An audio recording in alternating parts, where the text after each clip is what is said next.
you're gonna miss my love.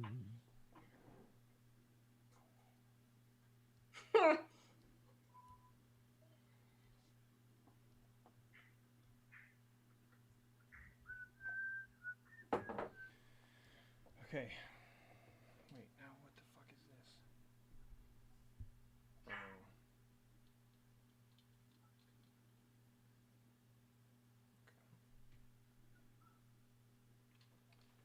Okay. Here we go. It's time for the show that brings the magic right to your speakers. Ears up! Hey, everybody, welcome to the show. Hello. We have a good one for you, of course. It's the history of Big Thunder Mountain, I think. And it's a Terran show. It is. So, it's information that I'm giving you. Do whatever you want with it. I'm going to tell you right now, it is going to be a good show. Yeah? I'm very confident in it. Okay. Well, we'll see. We're judging you. You should. I think you guys are going to enjoy it a lot. I have a special panel of judges here. Always. Yeah. At the end, I'll tell you if it's fine or if it's fine. Perfect. Thank you. Please do. Bro, don't, you know what? Jason, hold on. Okay, Yeah. so we're gonna jump into this. Jason, can you understand me being cautious of what I say to a woman who's not my wife about their appearance to make sure that I can compliment them but also not come across creepy? Does that make sense? It makes sense, but I think you are overly cautious for no reason. Like, why would you be afraid of coming across creepy to a friend? Because I've had friends that come across creepy to me, and it's creepy. Well, you must have creepy friends. Yeah. Yeah, one of them, is married to a person drinking a White Claw on camera right now, and it is what it is. Mm. Sam, yeah, you get it? Yeah. See? Yeah. I was like, me? Yeah, that's what I was like, Bev, she's not creepy at all. I don't Thank know. you. I feel like I don't know, man. I have no idea. There's too much going on in the world for me to care. I don't know. Yeah. But What's wrong with the world today? well, everything. I don't know. Sure, man. man. Creepy. I don't know. I wouldn't worry about it too much. Yeah. Okay. I mean, what did you say? Well, Taryn was saying, I hope This is now fine. I'm second guessing myself This again. is fine. So Taryn was like, I'm not wearing makeup. I normally put makeup on for this show, blah, blah. I said, you look Yeah. fine. And then I said, well, I mean, I'm not saying that you look fine. I'm just saying you look fine. Which And- was actually more offensive, Which I is- felt, than Yeah. just It's saying. an unnecessary distinction. Yeah, it's Well, I definitely can't be a backhanded compliment. But you can't be like that. You can't be that dude. No one's asking you to be Martin about it.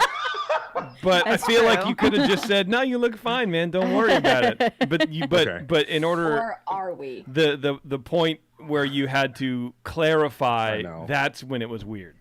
Okay. Well, then I'm just going to say what I say and let it be. There you go. Hey Y'all man, make your own opinions of me. that was Just let it my be. favorite Kiss song. Let it be. Let it be. Let it be. Let By it Kiss? be. Let yeah. I thought by those were Kiss. Rolling Stones. No, man. I thought you were a musician. I guess not. I thought you were singing Yes, Let It not. Go. No, definitely. I wasn't don't know doing what the anything. hell is going on right now. Yeah, don't worry about it. Before we get to the show, which is, of course, a history of Big Thunder Mountain, I legitimately forgot about for a second. Find us on social media, Facebook, Twitter, Instagram, Pinterest. We're getting some followers, some conversation going, which is kind of fun. So check us out over there. Feedback goes to Taryn at earsup-podcast.com. Show suggestions or booking suggestions, and preferably with contact information. That'd be really great. That goes to Terrence at earsup-podcast.com. You can say hi to Hi. Bev, You did it. and I did anything it. else comes to me, I was Jason. paying attention. earsup-podcast.com. Before we go any further, I want to let you guys know that Concy Ears is still there for you. So if you're one of these people, these freaks who are trying to go to the parks, don't book on your own. Don't even think about going to another travel person. You go to Concy Ears. Our friends over there will help you plan your vacation the right way. And especially now, I think it really pays to have some sort of experts on your side talking you through the things, because there's a lot of information that Disney's even going through just, now. They've already announced some things, but I know things are sort of fluid and changing as the states, deem it necessary. So anyway, check them out, Concierge. They will help you do all your bookings, any reservations. I don't even really know what you can do in the parks right now. So if you don't know either, don't go on the Disney Parks blog. They don't know anything either. Everything's just a sales pitch. So go to concierge.com. They will definitely help you out. Taryn, do we have feedback today? No, we don't, unfortunately. That's cool. I mean, I guess that's fine, but I like when people write to us. Yeah, I like feedback, man. Feedback's fun. Except when it's bad feedback, then it's not as fun. But I don't know. I like it even more sometimes. Yeah, I don't know. If you want to support the show, Etsy.com/shop/coveears. I know T-shirts from our printer are shipping, sort of. I don't think it's the 28 business days anymore. I think it's right around 20. So they're sort of like tightening up their timeline. But what they're not letting me do is add new shirts, which kind of sucks. So we have this the really cool design for the Corn Tiki Room that I was going to put on a shirt, and I can't. So that's a little bit of a disappointment, and that's, I guess, just how either busy our printer is or how cautious they're trying to be. So either way, I respect it. I appreciate it. It's kind of a bummer because I'm really excited for these shirts. So check that out. But if you really want to help support the show, excuse me, geez. If you really want to help support the show, patreon.com/earsup. Become a Patreon member, a Patreon supporter, I don't know, whatever it is, for as little as $2 a month. And then whenever you go a little bit higher than that, 5 or more, you start getting cool rewards. Speaking of cool rewards, tonight is also the Secret Show. So if you are a Patreon supporter at the $5 level or more, go to the Patreon page and you can grab the link for the Secret Show, and you can join us about 9:30 here Pacific, and we're going to be drinking a drink and doing some Disney news and hopefully making fun of all kinds of people, which is my favorite thing to do. We have a few updates. So the Supreme Resort is out with a new episode of Cash Grab, where Jimmy and James, along with their friend Audrey, watch and review every single straight-to-video Disney flick, which sounds terrible. Like, I don't know why they decided to do this to themselves, but they did.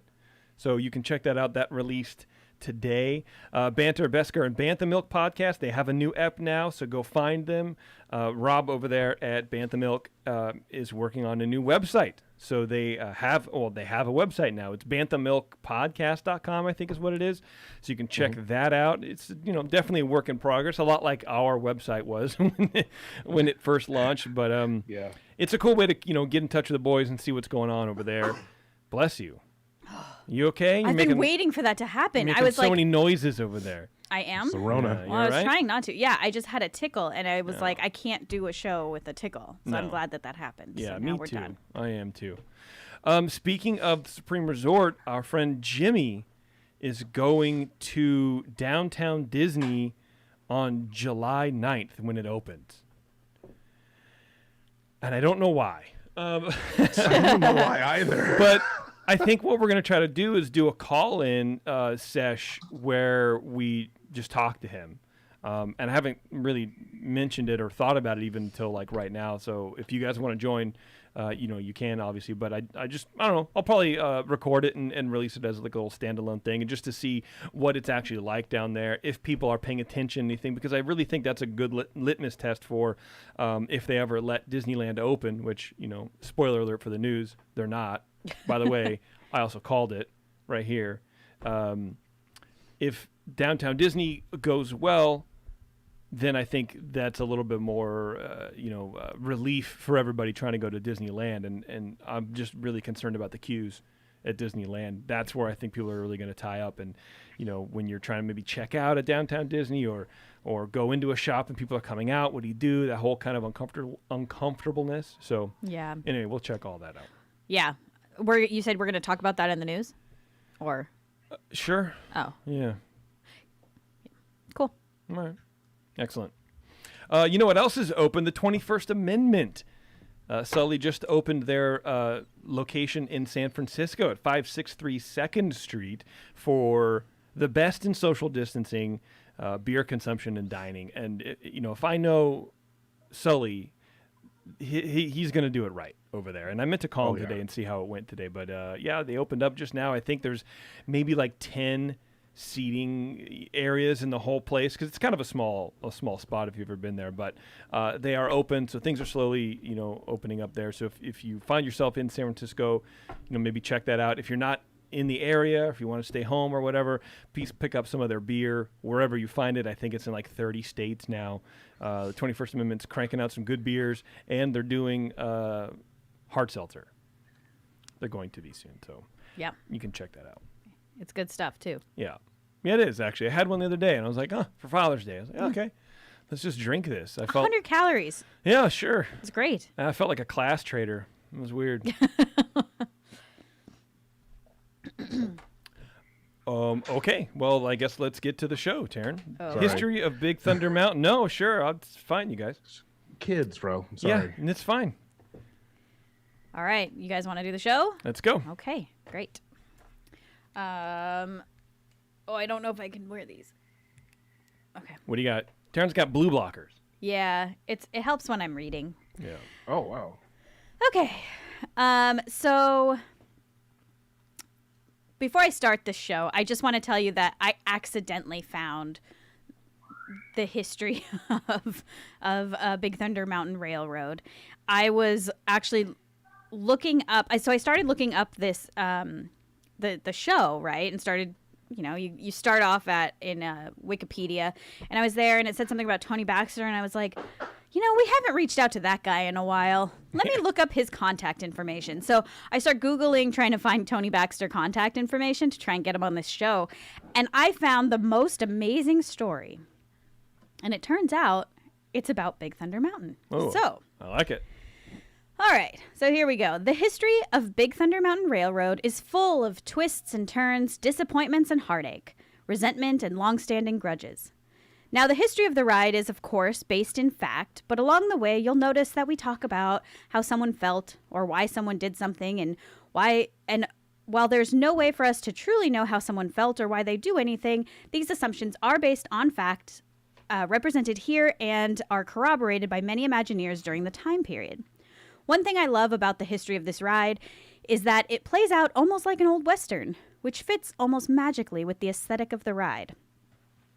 For that reason, instead of calling this the history of Big Thunder Mountain, I'm calling this the tale of how Big Thunder Mountain Railroad came to be. All right. Even though Big Thunder Mountain Railroad at Disneyland opened in 1979, our story begins in the early months of 1967, when the Walt Disney Company was in a really weird spot. Walt, the patriarch of the company, had just passed away, and Roy, who prior to his brother's death had been planning on retiring, was now faced with a huge decision: sell the company or stick with it, build Walt Disney World or cut and run. Since Roy was also in mourning at the time and not a very public person, he didn't let anyone at the company in on what he was thinking. This, of course, led to lots of gossip, assumptions, and fear from the employees about what would be next for the company, and especially what would happen to their jobs. One person who didn't seem fazed by the rumors, or at least refused to care about them, was Mark Davis. Davis was one of the 9 old men, and Walt referred to him as his Renaissance man. Walt could ask anything of him, and Davis would figure it out.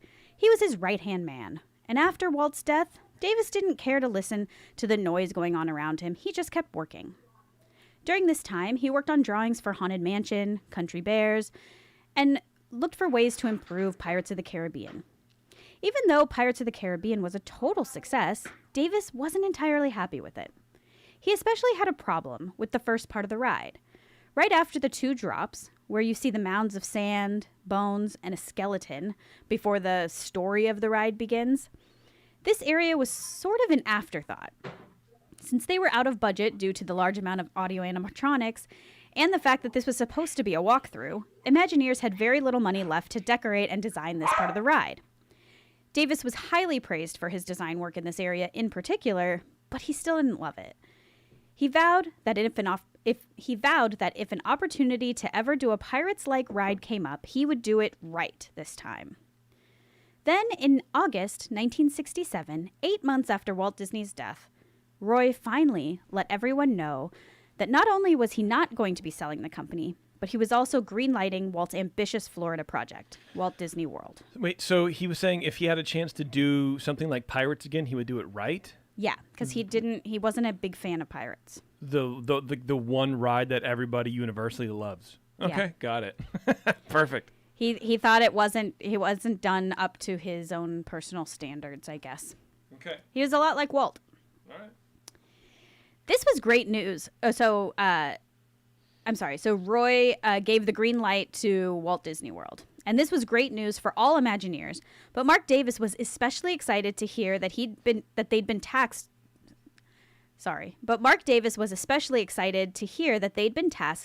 with coming up with concepts for rides that would top anything in Anaheim. This, as Mark saw it, was his chance for personal redemption. Mark had a few ideas ready to go because 3 years earlier he was working with Walt on some design concepts for a theme park in St. Louis on the Mississippi riverfront. Due to its location, this theme park would of course have many water-based rides, and Mark still had these drawings in his drawer.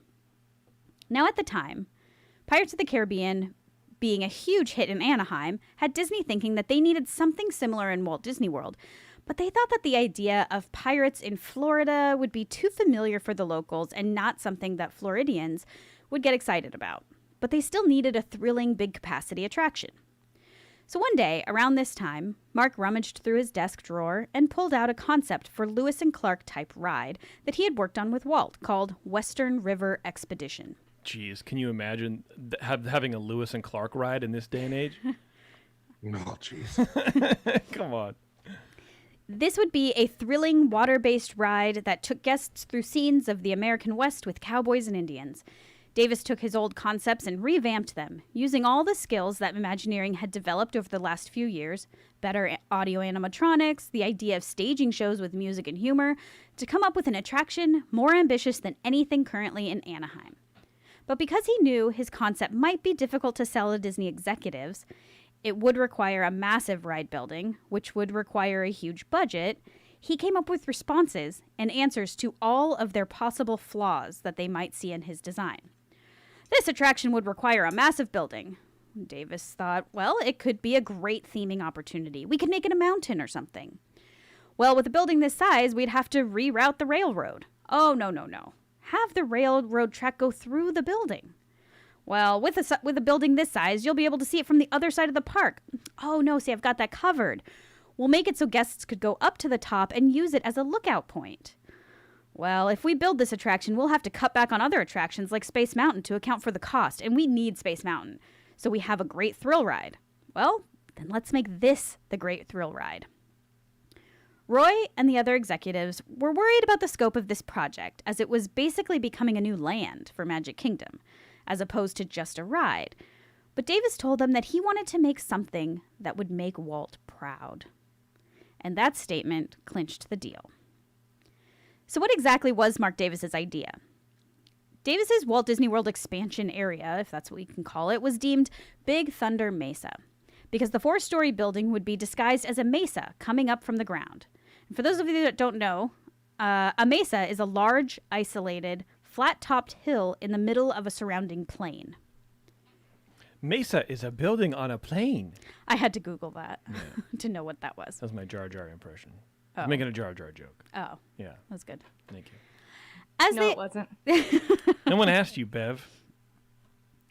So as they approached this mesa, guests would have a couple of options. They could take a scenic trail to the top, where they could shop for Native American clothing and jewelry, see Native American dances, or just take in the sky-high view of the Magic Kingdom. The second option was to ride the Runaway mine train. To do this, guests would follow a road around the mesa, where they would end up in the Big Thunder silver mining operation. They would climb up rickety old steps to the train platform, where they would board the ore car for a scenic tour of the old mine.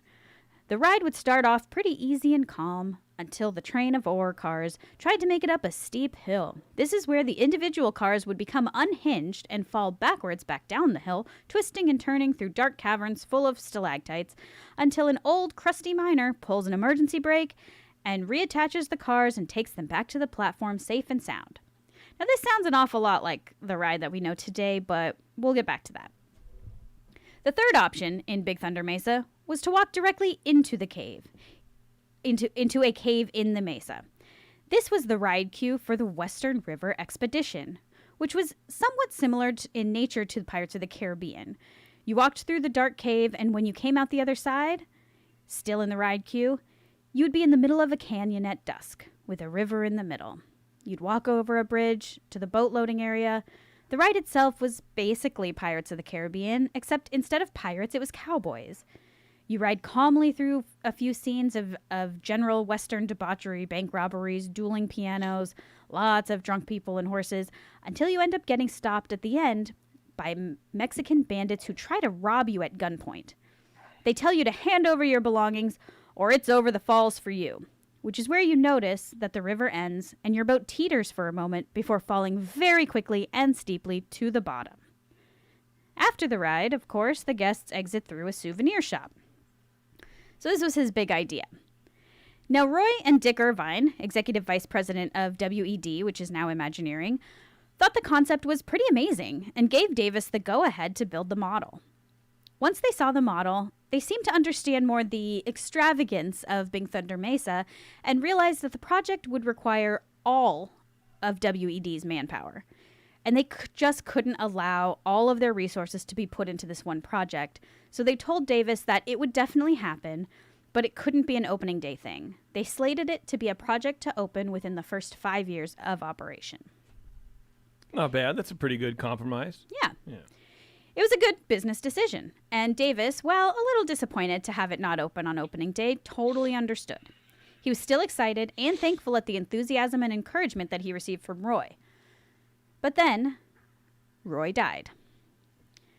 Roy was particularly keen on the idea for Big Thunder Mesa, but without Roy, it was unclear what the future expansion of Walt Disney World would even look like, let alone whether there would be a desire to build high-cost attractions like Western River Expedition. What is it about when the Disney boys die, everyone suddenly goes, you know what we shouldn't do? Exactly what the people wanted when they died. Let's not even pay attention to what the direction that the successful company is going and all these ideas that we already have. Let's just change them, because why not? Well, I wonder if it has to do with stocks. You know, one of them dies and the stocks go down, and then then everybody panics. But I think that's why that's why, right? Because, well, I mean, I don't know. In a perfect world, my idea would make sense. But if you just follow the last good leader, then, you know, people wouldn't freak out whenever, you know, someone kicks it.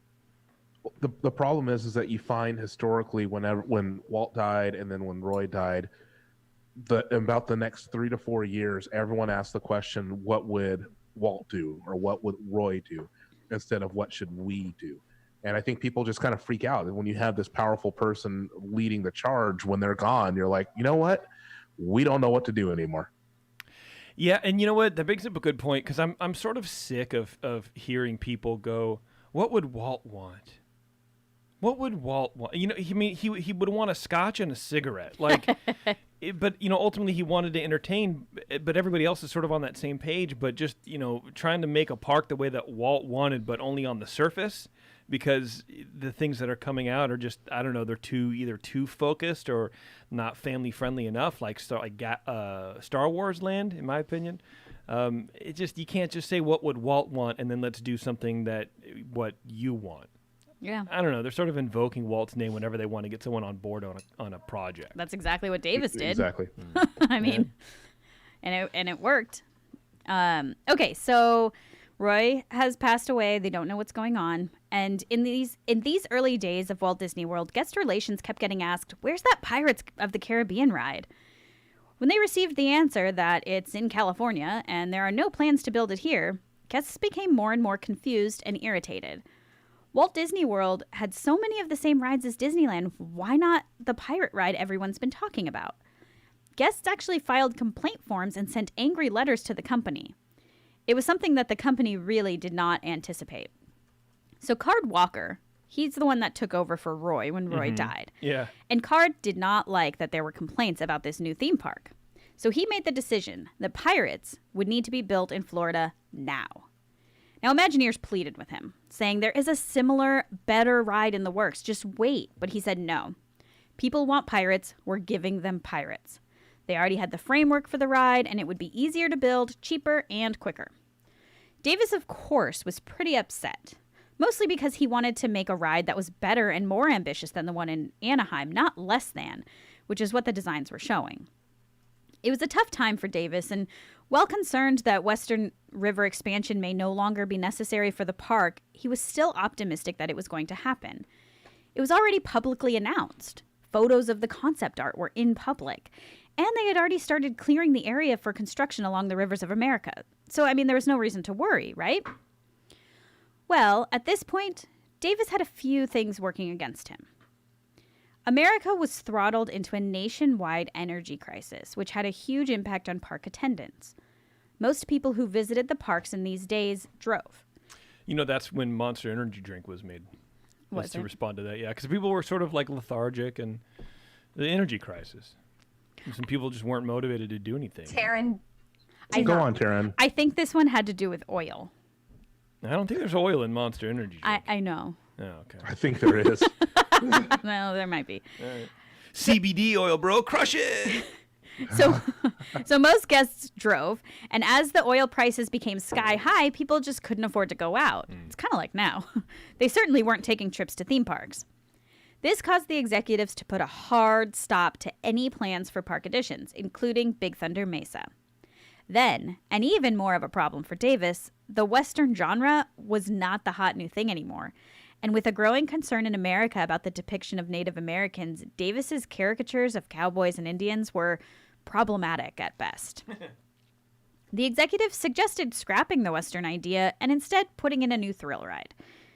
It was, however, only a suggestion, and the Imagineers laughed it off and kept working as much as they could. So at this same time, Tony Baxter, the young apprentice to Imagineer Claude Coates, was working in the model shop in Florida. And even as many engineers were being laid off, he escaped getting a pink slip with some help from Coates. Baxter was assigned to work with Davis on the Big Thunder Mesa models. This spry 25-year-old Baxter convinced the somewhat disgruntled Davis to allow him to work on some of the designs for the Runaway train ride. So instead of just doing models, he kind of wanted to design stuff. He was moving his way up. Davis agreed, but he put many restrictions on Baxter to supposedly ensure that the second string ride wouldn't outshine the main attraction, Western River Expedition. Now Baxter took it on. He recycled some earlier designs from Claude Coates for the Rainbow Cavern and Mine Train through Nature's Wonderland to sort of jazz up the opening sequence of the ride that Davis had created. He was an eager young Imagineer, and even though he knew he was being given this great opportunity to help, he felt a little stifled by Davis's restrictions. Meanwhile, oil prices started to go down, and Disney executives started feeling a little bit more secure in starting projects back up. So they took a tour of the model shop in hopes of coming to some decisions on the future of park expansion. The executive team was highly impressed with the models for Big Thunder Mesa and the Western River Expedition. They were beautifully done, and yet Baxter appeared to shrug off the compliments he was receiving on the incredible amount of work he put into his Runaway train ride. "What's the matter?" Card Walker finally asked. "Don't you like the ride?" "No," Tony replied. "I don't like it." Now Baxter went on to explain that he thought the ride was missing a story and that it would be better served as a full-on thrill ride instead of all the action happening right before the end. Why isn't it exciting all the way through?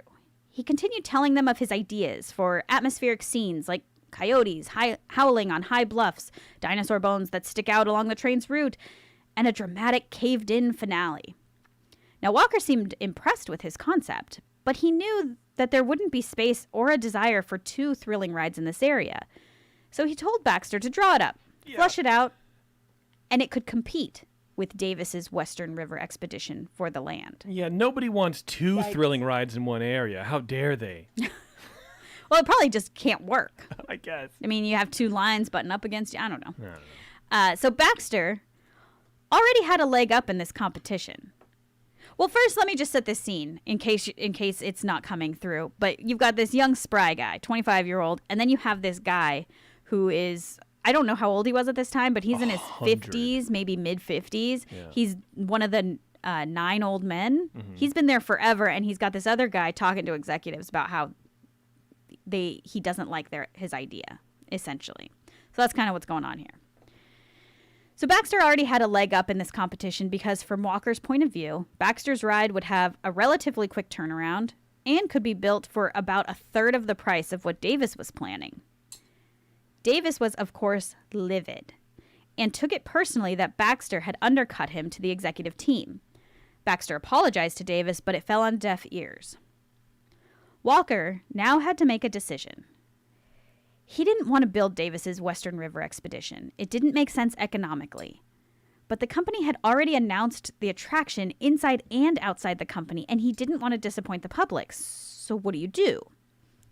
Well, Walker did what any good executive faced with a difficult decision would do. He did nothing. He put the project on hold, so it never was officially canceled, but it was on hold indefinitely.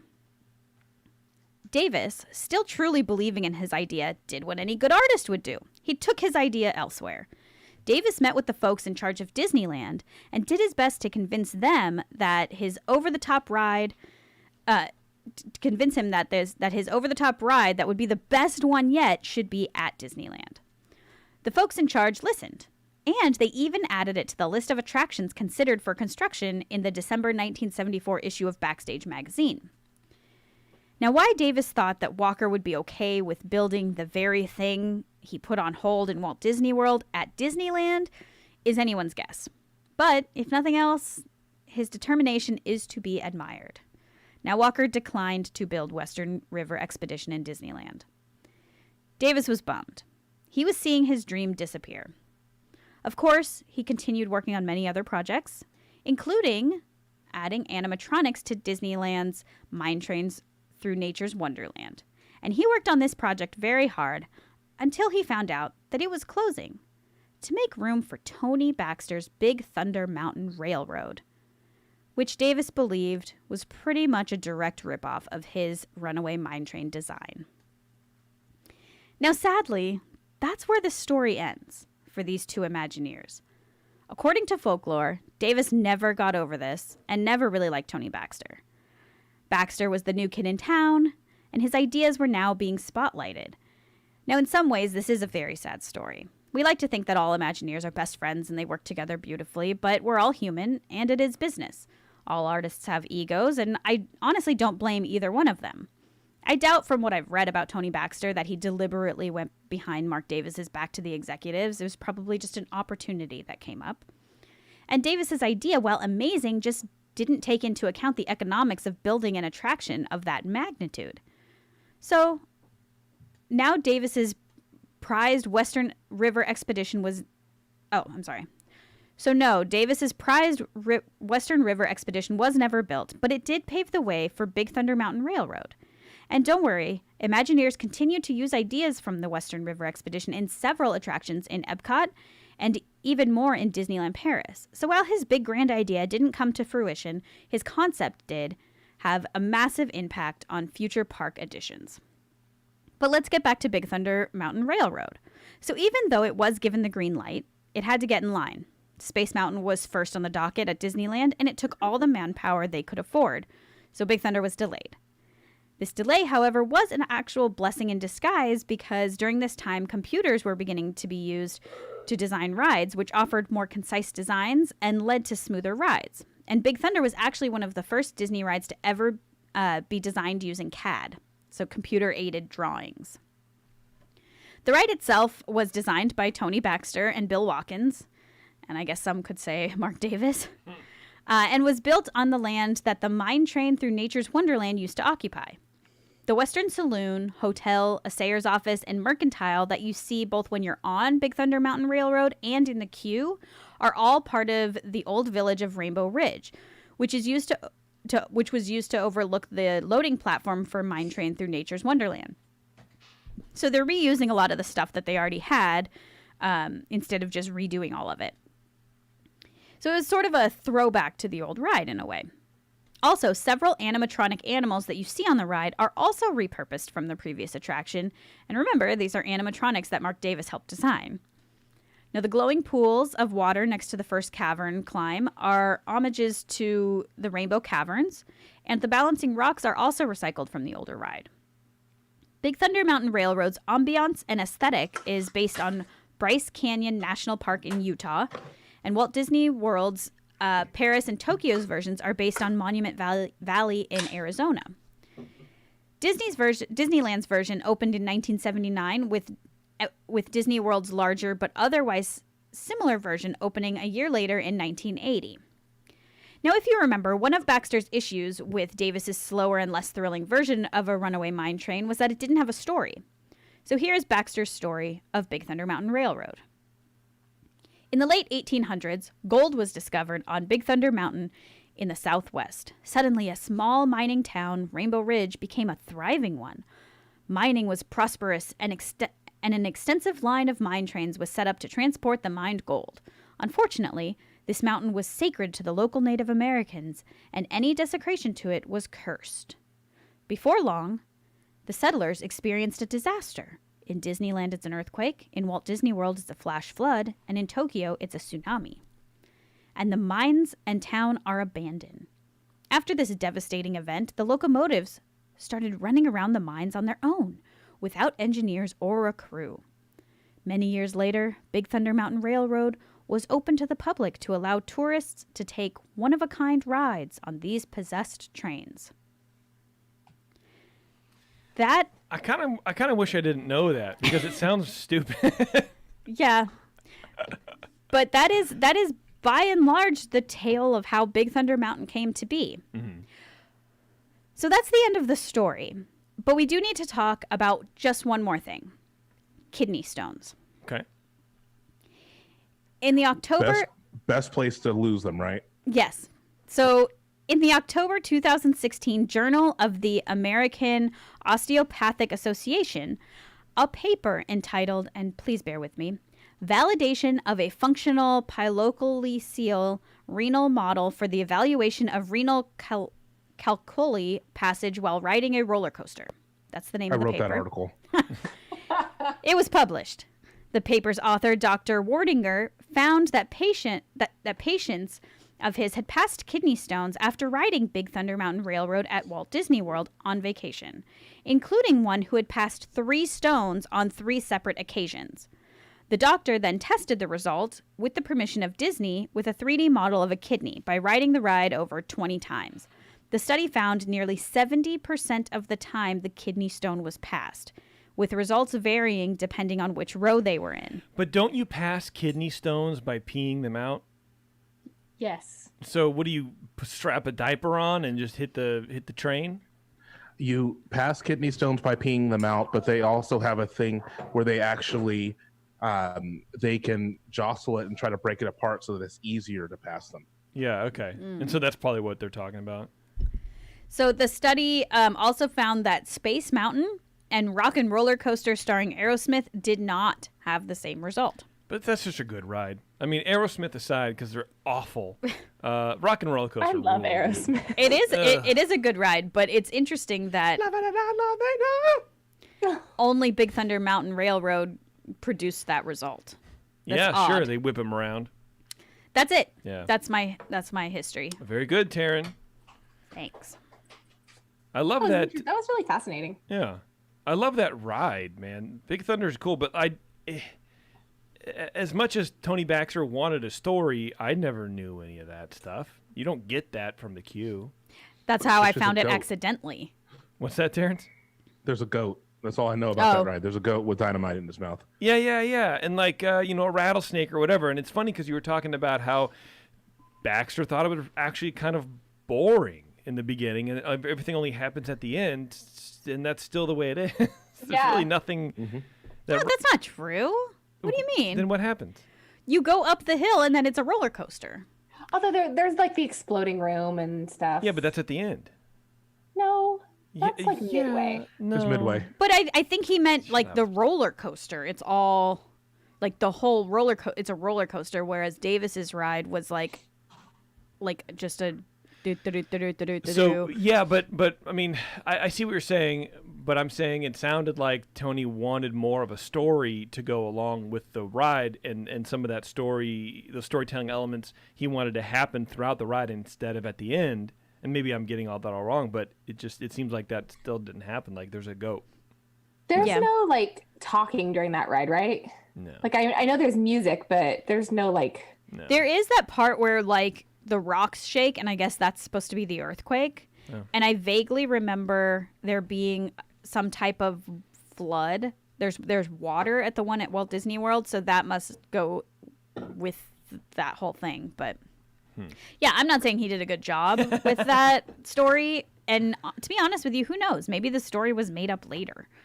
I mean, I don't think so. Maybe he has an actual different story. Maybe that's not the real story. No, I would imagine with anything like this, you write the backstory as you go, either as you go along or in the planning stages, because you need to have a purpose for things. It's just like writing a screenplay. Is your character has to have a backstory, whether or not that's ever introduced in the movie or whatever you're writing, but that backstory has to give justification for whatever that character does. So it's got to be the same-ish loose thing, right? Well, I mean, the story itself is even kind of lame. Even if you knew that was the story, it's like, okay, so you're a tourist on a haunted train? Like, Yeah, that's what I'm saying. Cool. There was an earthquake, and now the trains run by themselves, so climb on board. Yeah, it's just weird. And then they'll eventually stop. You're trusting spirits, and I don't really appreciate that. I did think it was weird that the mountain was sacred Native American land. Like, yeah, that's what are we That's in the not translated at all. Yeah, what are we in the Hall of Presidents now? Like we're just reliving America's shame. Well, they desperately wanted it to be, I mean, it's Frontierland, so they wanted it to be the Western theme, and with Western comes Indians, but then they wanted to be sensitive to Native Americans, and it was just like this whole. There you go. Everything I was reading was like Indians, cowboys, and Indians, and I was like, this is no. Cowboys and indigenous people. Yeah, That's right. Yeah. Yeah, I don't know, man. I like that ride. In the chat, people were debating who was better, Tony Baxter or Joe Rohde. Joe Rohde. And I think it's Hands Joe down. Rohde. I mean, come on. You know what? I'm going to text Jimmy right now, and I'm going to tell them that's got to be their next Supreme Resort. well, it's kind of like that's what struck me as so weird is I had never. Why not? Because we need to use that for the show. Okay, we're going to do that for our show. We should do the history, like the top 5 Imagineers in the history of the Disneyland Resort, or the history of the Disney company. We should do that. Okay, we'll work something out, because I guarantee you it's Rohde all the way. All the way, 100%. Pandora, what he did with that land, holy crap, man! Just Alani in and of itself, like just Yes. the amount of care. Anyway, we'll go on that. Yeah, he wins. Yeah. Yep. Spoiler Show's alert. over. Yeah, You- that show's done. Show's done. Yeah. No, I just thought it was interesting. I had never heard really a story of 2 Imagineers sort of like getting into it, and they didn't get into it And like never resolving. Yeah, that's the weirdest part is that like, Mark Davis died angry still at Tony Baxter. And that's kind of why I had that part at the beginning, because this, obviously we don't know. Nobody, I don't think, asked Mark Davis, like, so do you hate Tony Baxter? And even if they did, I'm sure he didn't answer. So like, we don't know for sure, but that's what it seems like, at least. Yeah. Well, don't forget, Rolly Crump had the that file on assholes I've known. Oh, that's true. So, and I can say that. So there were other Imagineers in there. Yeah. That's just the way it is, man. Some things will never change. Doodaloo, doodaloo, Well, and what I doodaloo. didn't put into the story because it was getting too long and there's too much is that like he didn't give up. Like after he got denied Disneyland, he tried to get it. He tried to get Mark Davis tried to get it in Tokyo. He tried to get it in Paris. Like he would not give up on this thing. So it's very sad. But then also it's like, well, dude, if people keep saying no, maybe it's not a great idea. Yeah, maybe. I don't know. You guys want to do? There... Yeah, go ahead. Well, no, I kind of answered my own question. I was like, well, why didn't he just sell it to Universal theme or whatever. park, but that's probably not allowed. Yeah. Well, Because and he he works wasn't for mad at Disney. Disney. He was just mad at Tony Baxter. All right, let's do some news. What do you guys think? Okay. And you know what's fun is that it's the original one because so the part of the issue was the soundboard that I'm using no longer works. It was like on a trial that I didn't know about, and so it wouldn't sync up to any of my things. And I'm like, so here we go. March in the past. And the future with Wow. all the news that's fit to cover. I forgot what this was even like. News. I like the other one. No, I like Definitely- this one. That's definitely faster. Oh, for sure.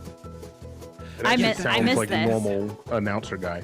Yeah. Yeah, and it's over, and that's it. That's how short it is. I'm just kidding. I love the old one. Oh, jeez.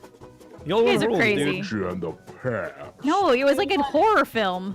I loved it. It was good stuff, man. All right, where is my... I liked it mostly because I forgot about it every time, and then it would start and I'd be like, oh yeah. All right, we have 3 news stories. Each are equally as important as the last. So we're just going to kick it right off with Disneyland. The opening of Disneyland has been postponed. There you go. Good. Stupid ad blocker thing. God. Hold on. Please wait for me to disable our ad blocker. Stupid crap stuff. This show's terrible. Well, Allow- Can you kill that music? God, yeah, I'm going to. No. Yeah, but I gotta wait for things to load, Bev. Jeez. I thought it was an amazing show. I didn't mean it wasn't I know. personal, Taryn. I know It was that. just I was- this radio show called Ears Up because nothing ever works. All right, Disney is delaying the phased reopening of Disneyland and Disney California Adventure. The company said on Wednesday. So this is, semi-breaking news, everybody, and we're proud to report on here. The resort in Anaheim was set to welcome back guests on July 17th after being closed for months, obviously because of the coronavirus pandemic. The company said that the state of California had indicated it would not issue theme park reopening guidelines, quote, until sometime after July 4th. And they say, given the time required for us to bring thousands of cast members back to work and restart our business, we have no choice but to delay the reopening of our theme parks and resort hotels until we receive approval from government officials. Way to be on top of your game, California. I know. I mean, it's gonna happen. Like, there's the 4th of July. Like, let's get past the 4th, and then we can think about it. Yeah. Like, There were that's the 6,000. biggest- Yeah, there were 6,000 new cases the other day in California. Like, yeah. We the have- summer 7,000 breaks- on Tuesday. We have the most. Yeah, that's what I'm saying. You don't need to go to Disneyland yet, bro. Just pump your brakes. We have the most cases in the states right now. Yeah. We have the We're highest number number of one. cases. Yeah. And it's because people aren't wearing masks like they were talking about in Orange County. No one wants to wear a mask because they think it kills people. Anyway, I've been over and over and over it. Once we have a clearer understanding of when guidelines will be released, we expect to be able to communicate a reopening. I'm a Disney World annual pass holder. Tell me Shut why up. it's safe for me No one to cares. go back to Disney. We've done everything. It was we really can. funny because I thought that was Jeremy. Yeah, it did. It sounded like Jeremy. I'm a Disney pass holder. Open up responsibly. Oh, shut Taking up. Bruh. Things are frustrating, okay? That's annoying. That annoys me that happened. That was funny. Whatever. You're funny. I know. Okay, well, so there you go. So that's happening, but they are opening Downtown Disney on July 9th. So we will see how that goes. But I for one, I'm glad that they're not opening right now. We don't need to go to Disneyland. There's nothing new at Disneyland to go see. There's no new merch. You don't need anything out there. Stay home, wear a mask, stop going out, stop having house parties with each other, stop getting your stupid haircut because you look dumb anyway. Just stop it. Stay home. Let us enjoy our lives together in 6 months instead of never because you're dead. Thank you. Yeah. But my favorite part of that whole of their statement is Yeah. that they're literally like absolving themselves of all blame. They're like, hey, we can't. yeah. Like, this was not our choice. Like, they kind of sound a little whiny about it. That's how I read it when I first read it, and just now when you said it, it sounds whiny. Like, I didn't get that. really? Like, Yeah. we're forced, like, we can't open. Like, we have thousands of employees that we would have to work with, so we just can't do it. Yeah, So we're forcing our hand.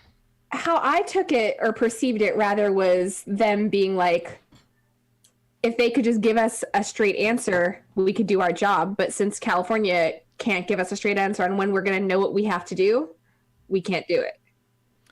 Yeah, that's sort of how I took it too. You know, they want to be safe, and it's it's very clearly just they need to appease not only shareholders, but they need to appease, well, not necessarily appease, but they're going to get a ton of crap on social media no matter what. They're going to get a lot of feedback from guests and whatever. So, and employees, right? CMs too. So they have to. The best way to play it is right down the line, because they announced the date, but it was never cleared by the state. Right. So it was always a conditional date anyways. And they knew that. So it's, it is what it is. Yeah, that's all I took it as. They're just trying to come in line. Obviously they're disappointed. They're losing a bunch of money, but I don't know. We'll see. That's what it is. The chat, a couple people are agreeing with me that they heard the same thing, and it sounds passive aggressive to me. That's the term that I couldn't think of. Okay. Here's something that I was totally wrong on, and it's happened once before, and I won't tell you what it was. Disney is going to replace Splash Mountain with Princess and the Frog. I'm all right with this. Boo. That I is can't even boo loud enough for this. That is officially happening.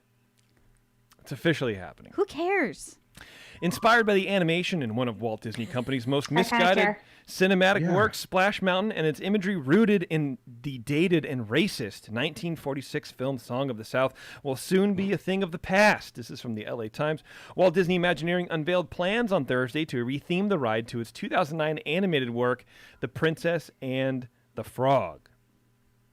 Splash Mountain, its connection to a problematic text and its future have become a heated social media debate in this moment of cultural reassessment and nationwide protests. A recent online campaign even called for a Princess and the Frog makeover to the long flume ride and yada, yada, yada. Disney said it has long discussed a Splash Mountain reimagining and cited the need for the ride to embrace a fresh, inclusive concept. The Princess and the Frog was chosen as the new theme sometime last year, said Disney. The as yet unnamed refresh will be coming to Anaheim's Disneyland Park, where it will more closely tie into the nearby New Orleans Square. The change will also take place at the Magic Kingdom. However, Splash Mountain and Magic Kingdom is in Frontierland. So Right. I don't know, because in Disneyland you can sort of make it work either way. It's a decent transition from New Orleans Square to Critter Country, because they're animals or critters technically, right, in the movie. But in Frontierland, God bless, I don't know how that's going to work. Yeah. They should really change Critter Country completely. I mean, they should just not have Critter Country. Yeah, but you And have reimagine Winnie? yeah. Winnie the Pooh? What are you going to do? Find a different name for it. It's stupid. It doesn't make any sense. There's two things there, and one of them's going away. So Yeah, so you're gonna have Winnie the Pooh, and then like meet and greet for The Winnie the Hungry Pooh Bear. characters, and then a couple shops, and Hungry Bear. That's it. yeah, I don't know. But That area has the best sweet shop in the whole park, though. Amen. Just saying. Really? really? Yes. What Yeah, does it right have? outside of Winnie the Pooh. Oh, damn. What's Damn. It's dope. What's It is different dope. about it than the sweet shop on Main Street? No, it's Way it's more variety. So good Really? Okay, all right. and not crowded because nobody knows it's there, Yep. That's the only good thing about Critter Country is that it's empty. and nobody knows it's there. But I'm totally okay with this, and not because of like the racist stuff. Even though like I'm also kind of like, well, yeah, why continue have a ride be based on something that pisses people off? So Yeah. I'm just okay with it on all levels, because to be perfectly fair, I don't care about that ride at all. So I'm probably not a good one to speak on the topic, but I don't care. And it seems like it's more up to date. It seems like a good move to me. So I don't understand why it's an issue. I'm sorry, I really don't understand why it's an issue, because if you look at the fact that Song of the South is a movie that's been blacklisted by Disney itself, they will never release it again. They'll never show it again.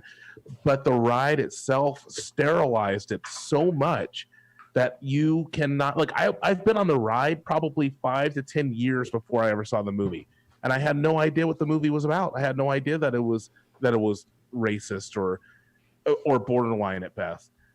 They sterilized it so much. I think it's fine the way it is. And I also think The Princess and the Frog is, number one, not that great of a movie, and number two, not extremely marketable.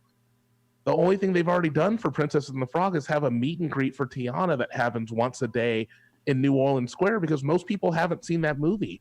And so you're taking a ride based on an obscure movie where most people haven't seen it, and you're retheming it about an obscure movie that most people haven't seen. I don't think it's necessary. And Maddie in the chat, no, Brittany cannot call in on this. No, we don't need that kind of pain. And I mean, look, if you want to call in, I don't care. Yeah, so I was looking up a little bit about the Brer Rabbit tales, and they are, old. They're the late 1800s, where this man sort of collected different tales and myths from around the country at the time, and rolled them. Joel Chandler Harris was his name, and rolled them all up into the Brer Rabbit stories. And really, the Brer Rabbit stories can be traced. Here, this is from Wikipedia, which is the ultimate end-all be-all. The Brer Rabbit stories can be traced back to trickster figures in Africa, particularly the hare that figures prominently in the storytelling traditions in West, Central, and Southern Africa. These tales continue to be part of the traditional folklore of numerous peoples throughout those regions. In the Akan traditions of West Africa, the trickster is usually the spider, whatever, blah, blah, blah. The Jamaican character with the same name, Brer Rabbit, is an adaptation of those stories. Some scholars have suggested that in his American incarnation, Brer Rabbit represented the enslaved Africans who used their wits to overcome adversity and to exact revenge on their adversaries, the white slave owners. So, I don't know, man. Like, if you want to talk about the racial connotations of that movie, you can't look at the movie and say that's racist, and then not look at the origins of the story, which is what that ride is portraying. It's portraying the Brer Rabbit stories. It's not even talking about the movie at all, and I don't think it should. I mean, racist or not, I don't know. I can't talk to you about it. If I say it's racist, I mean, someone else is going to say it's not racist, and then you should get in this thing about, then I would feel bad, right? So I don't know what to say about the movie. I don't like the movie. Movie sucks, first of all. If you've ever seen that movie, it is an awful movie. It makes me uncomfortable with the portrayal of the slaves in that movie. It's because it's so stereotypically over the top and whatever. It gives me the creepy crawlies, right? So that in and of itself, I don't know if you call the movie racist necessarily, but that's neither here nor there. Look, do whatever you want. I'm not going to be upset by this because it doesn't offend me. If it offends the majority of people, then change it. I don't care. I'm not going to stop you. I'm not going to sign a petition that says keep Splash Mountain vaguely racist. I'm not, because I don't care enough about it. Like you're saying, Taryn, I don't care enough about it. But I think Princess and the Frog is it's weird. Like Terrence's saying, no one's seen it. I just saw it for the first time last week, and it was okay. It was cool, but that friggin' music by Randy Newman, man, woof. It's bad. It's terrible. Randy Newman's voice hurts me. It hurts that movie. That movie needs to be more New Orleans artists, and so if they maybe incorporated that in the ride, I don't know. But even then, from what I understand, they're not gonna. The ride isn't gonna be about the movie. It's going to have those characters, and it's sort of going to be its own thing, which is what Brer Rabbit is, or which Honestly, is what Splash Mountain is. It's not the movie. When I was trying to make connections It's not the movie. about with the ride and how they're going to make it Princess and the Frog, they have that, there's that, I think they're just going the easiest route possible so they can keep that big is it a steamboat with the propeller at the back? Yeah, it's a paddle boat. Yeah, steamboat. Yeah, they have the Natchez in New Orleans, which is in the movie. It's just an easy transition. I don't think it's maybe the best transition. I think it's the easiest transition. Cheap and lazy again, Well, in my but opinion. also, one of your guys' arguments was that no one knows Tiana. No one knows Princess and the Frog. Who the heck knows Song of the South? You can't even watch it anymore. So so that's like that argument is just gone. I honest to God not. didn't even know that ride was based on that movie because I didn't know that movie exists the first several times that I rode that ride. I was just like, this is freaking weird. Which is fine, but also like why would they just waste that kind of real estate? For such a popular ride, why would they waste that real estate on something nobody knows what they're watching? They're just watching birds dancing or whatever. Like, okay, well, why don't they make it into something that people know? It makes sense to me. I don't think people ride that ride for the characters that they see throughout the. They ride it for the big drop and for the fact that you're going to get soaked and the fact that they always have the air conditioner pumped up way too high. Those are literally the reasons I don't ride it. Well, I'm just saying, like, that's also the reasons that people will ride it. And I like, exactly. I like the ride. I like seeing the big bear's butt hanging in the thing, and that's it. Same. That's same. it. I like seeing them all singing together on the ship, the boat, the thing. You guys are all gonna like the Tiana ride. Just watch. I don't know. Sam has officially said that he's never going to ride it. I mean, look, of course it's going to be great. Of course it's going to be great. But I can't see the storyline, like, really, I don't know. But again, it doesn't matter. As long as they keep the drop, it's still going to be popular. I mean, it's the most popular ride, I guess, in Disneyland. What do you think? Is that fair to say? No. Space Mountain and that? The highest consistent lines? Maybe. I mean, I guess, maybe. It's so hard for me to believe because I really just don't like that ride. Like, I don't care about it at all. Well, and then the other part of it is that rides animatronics are always broken. Oh, yeah, they're terrible. They're always broken. When was the last time anyone rode it and actually saw everything moving? I don't know because it's so infrequent that I ride it. I don't know if that figure is standing still or not. I have no idea. Yeah. And let's be honest, like, I don't care about Brer Rabbit. I don't care about the laughing place. I do not care. I think all the characters look cool. I think they did a good job. I like the drop, and just the ride in general, is cool. So the other side of that is you can theme it to McDonald's. I'll still ride the stupid thing. I don't care that much. I might support that more. I was just gonna say Bev would ride that one. Hell yeah. Yeah. Can I get some fries at the end? Take me to my growing place. I don't know, man. Brittany, I told you can just dial into the meeting. You have all the information. Brittany is heated. I know. She can just dial in. Just dial in. And this is for real, like, becoming, like, a big controversial issue, even though it's already decided. But people are arguing about this. It's awesome. They needed something to yell about. So. Everything's been relatively calm the past few months, so we need something to rile us up. Well, and this is something to argue about that isn't COVID and isn't racism. Well, actually, I guess it kind of is racism. I mean, that's what people are making it about. And again, I don't know. Don't ask me. Don't take my opinion if it's racist or not. It's not my. I don't know. I don't know. Well, this is what's happening to everything,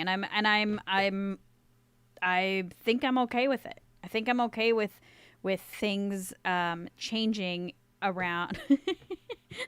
Things changing in the world because they stem from racism, from racist ideas. I think I'm okay with this, even if it pisses me off, even if it's changing something I like. But then you go, okay, what are you going to go to the Hall of Presidents and pull out all the presidents who greenlit mass hangings of Native Americans, like Abraham Lincoln? For example, like where do you stop doing that? And again, I am not saying that we should keep it, change it. That's fine. If people are offended by it, then change it because Disneyland should be inclusive. That's fine. I'm personally not offended by it because I don't care about the source material, or I don't care about that's from the movie because the movie stunk so bad. I'm just happy to see, sort of Disney characters that you don't really see all that often on that ride. So I don't know. I don't really care, but it's just, I don't know. It's a weird thing for me. Yeah. It's happening, you guys. It's happening. It's happening, Terrence. Sorry. It is what it is. I mean, everyone was up in arms when Guardians of the Galaxy was announced, and it is what it is. But That ride is awesome.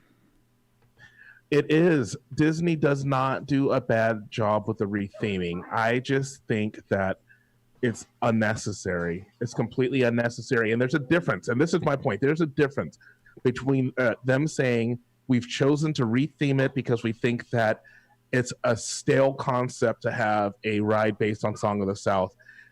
There's a difference between that and saying we're retheming it because Song of the South is racist.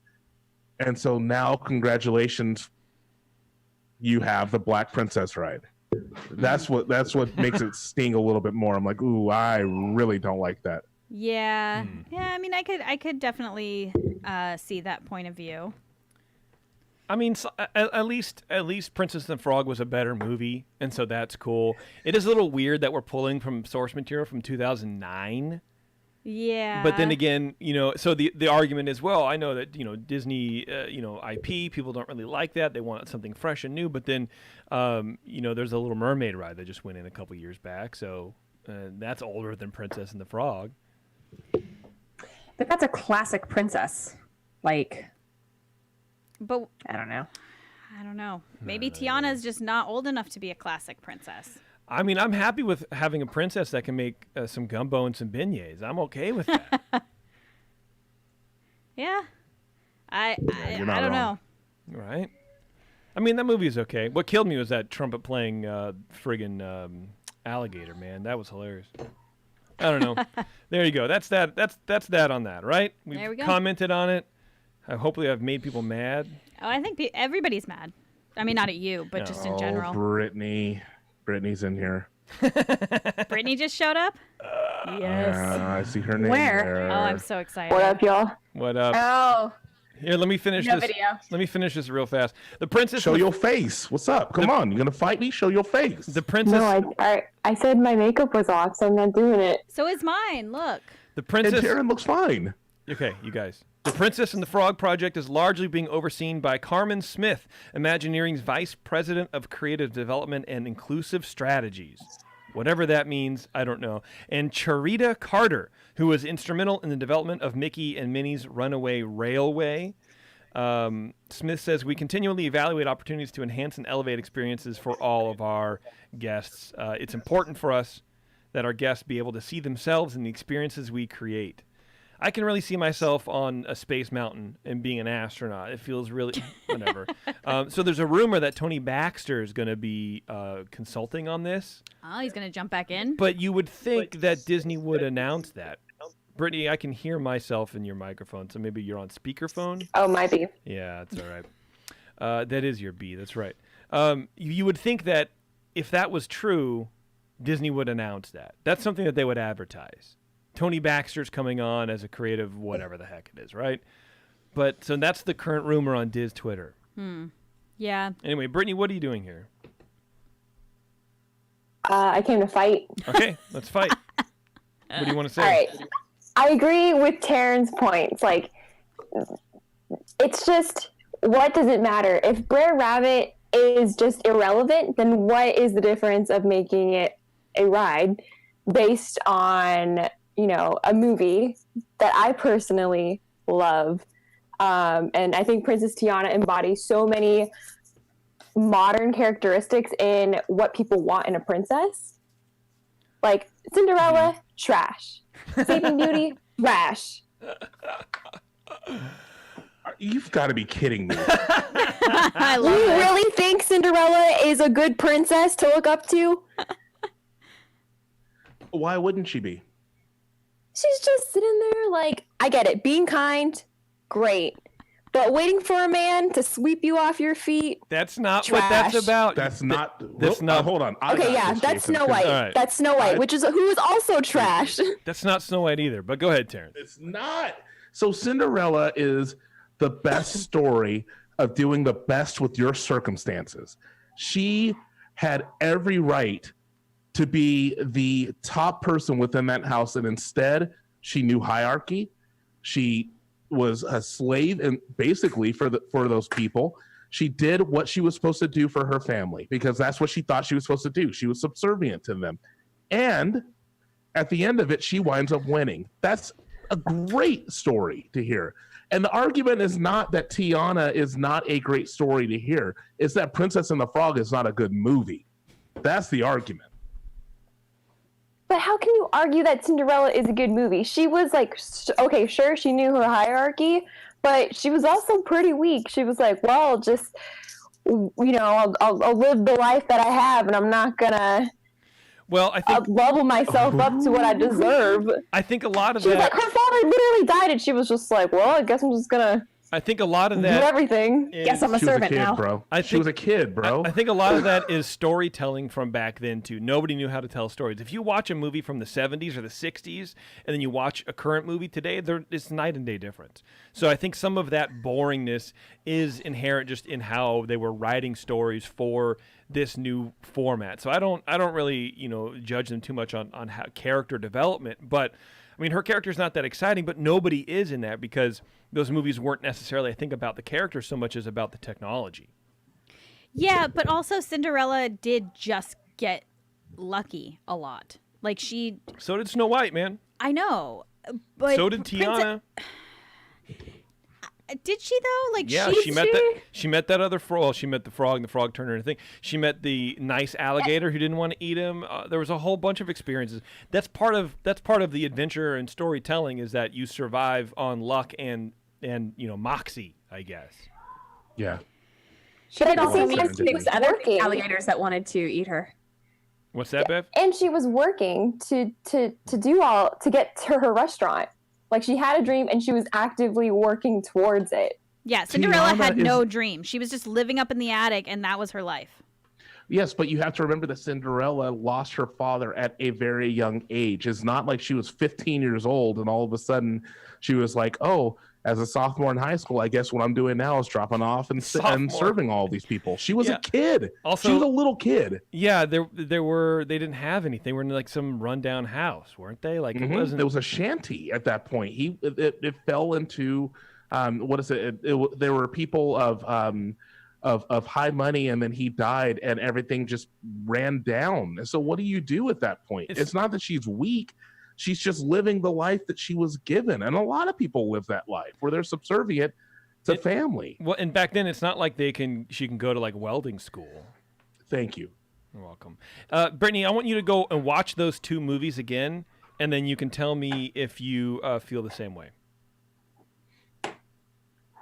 Which one? Cinderella and Princess and the Frog? No. Or Cinderella and Snow White? Yeah, Cinderella and Snow White. Oh, good luck with Snow White, bro. I can't. That I know. one's rough. That one's movie. rough. Look, they're bad They're not bad movies. They're hard to watch. They're hard to watch. Cinderella is easier than Snow White, though. Snow White is just a drag. Yeah. Well. It also hurt. Like when she sings, it hurts me. Yeah, that is not natural. Like, Who sings the better, me or dogs, her? like You. they think you're whistling. Yeah. And Tiana is a great princess. I want you to hear me say this, Brittany, because I know that you're screaming at me inside of your head right now. She is a great princess. That being said, Princess and the Frog is not a good movie. It's just, I did not enjoy it. I've seen it multiple times, and I just didn't enjoy it. And I feel as though, and someone said it in the chat, because of when it came out when Up came out. It was overshadowed. I don't think a lot of people have liked it. And I think there's going to be as much obscurity in the new ride as there was in the old ride because a lot of people haven't seen it. And so that's why it doesn't make sense to me. It has nothing to do specifically with Tiana as a princess, but I'm really surprised that they did not pick a more popular movie or something that's still marketable, something they're still making movies on. I'm surprised they didn't pick that for the rethink. Well, I mean, So it does. Go ahead, Bev. go ahead. No, you go ahead. I was just going to say, I think that your argument, Terrence, is slightly wrong in the sense of Wow. it actually is a pretty good movie. Like Disney did if you I look at it agree. from a different perspective, Disney did a really good job. I've been to New Orleans twice, and the amount of shut up, I'm not showing off. I'm just saying I've been there, and the amount of like actual like things that they did right are pretty impressive. I mean, again, Randy Newman, Sucked. Bad. God damn. Someone take but that like there's keyboard a away lot from him. that they really hit the nail right on the head. No, but that's not my argument. My argument's not about the theming within the movie. My argument's about the movie in general. But do you? My argument is about whether or not someone who goes on this ride, someone from Idaho who flies out for their vacation and goes on Splash Mountain, whether or not they get all the subtleties of the ride because they love the movie. I don't think that's going to happen. They're going to just like that same. Right. Hold on, just like this. I'm going to say just like the same person from Idaho coming out probably didn't get the subtleties of Song of the South. They didn't realize that there was a scene with honey instead of tar. A lot of people didn't realize stuff like that. And so my point is, I wonder why they didn't go with something that was more marketable, something that was more. I think you are not giving the Princess and the Frog enough credit.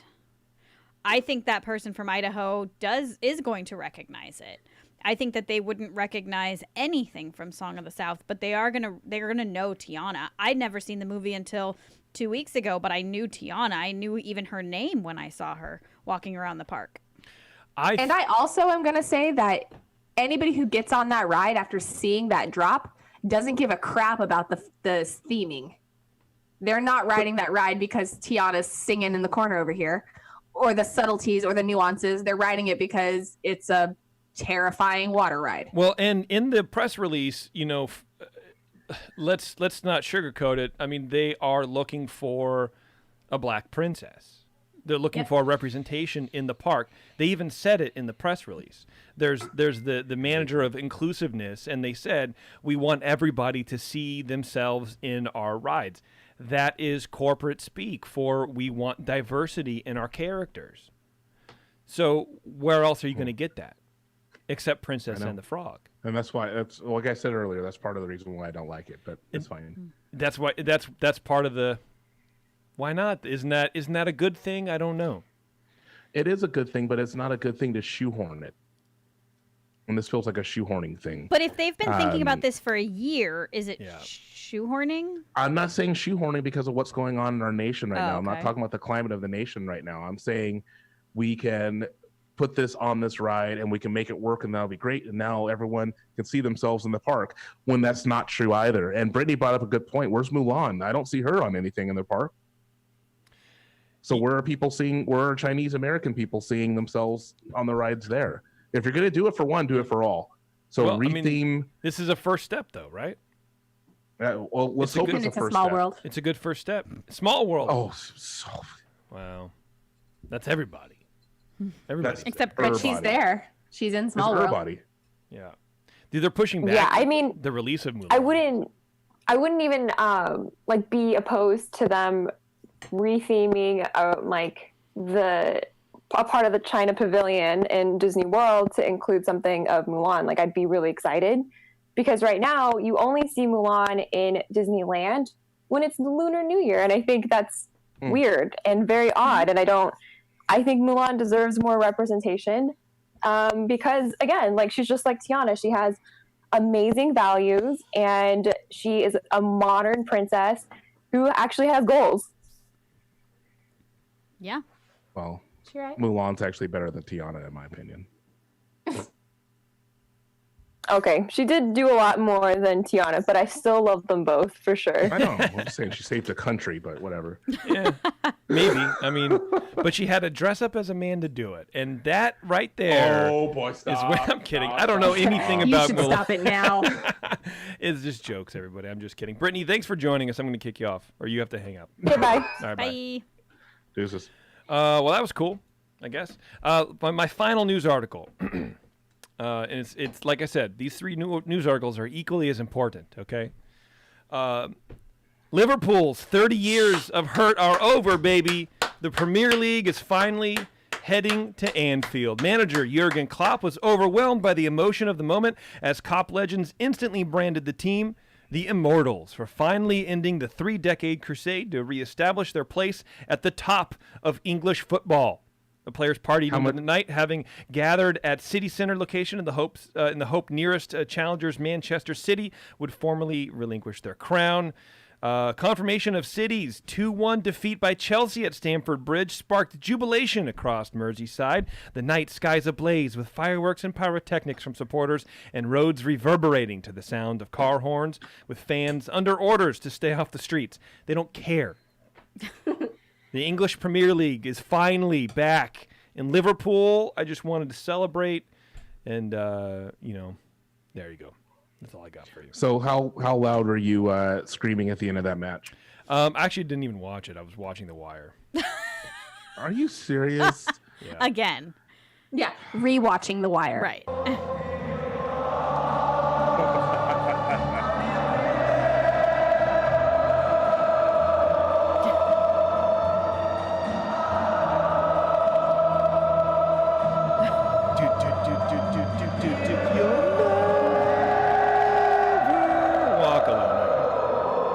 That's our club theme song. You'll never walk alone, ladies and gentlemen. Not While Ears Up is still on the air. Thank you very much. All right. Anyway. Good job. Yeah, we're the winners, Liverpool. baby. We're the kings of Europe, Premier League champions. I'm very excited. Impressive. It was just too bad that so they're playing sports again, obviously in the UK, but there's no one in the stands. It's just empty. Very awkward. And so if you watch it on TV, they pipe in crowd noise, which I don't like. I don't know. It's very weird. It's a very weird thing. So this club has waited 30 years to hoist this trophy, and you watch, it's like any other celebration, right? It's not as grandiose or pomp and circumstances like the Super Bowl trophy, right? But it's a thing, right? And they can't do it this year, and I don't know. It sucks, but I'm sure they'll have their day. Yeah. Anyway, the boys. The boys. All right. I think we're going to get out of here. I also think I have to re-download the outro song because it won't play here because everything's all screwed up. So, oh no, it's working now finally. God bless, dude. I'm screwed up. All right. Well, thanks a lot, everybody. Taryn, you did a great job. Thank you very much. Terrence and Bev, thank you very much for yelling at Brittany. Appreciate that. Not a problem. I agree-ish with Brittany. Oh, okay. No, you don't. Ish. Ish. And don't forget to ask for the 21st Amendment beers wherever you find good craft beer, like DCA when it opens finally. God bless. Let's go. If you are listening live right now, we are going to take about half an hour to eat some dinner, maybe 25 minutes, and make a drink, and then we're going to come back for the secret show. If you're not a secret show person yet on Patreon, you still have time to go sign up and join us over there in the chat for more good news. I'm probably going to be talking more about Liverpool, so that'll be fun for you all, I'm sure. Good. Yeah, it'll be fun. Until next time, everybody, thank you, and we'll see you in the parks.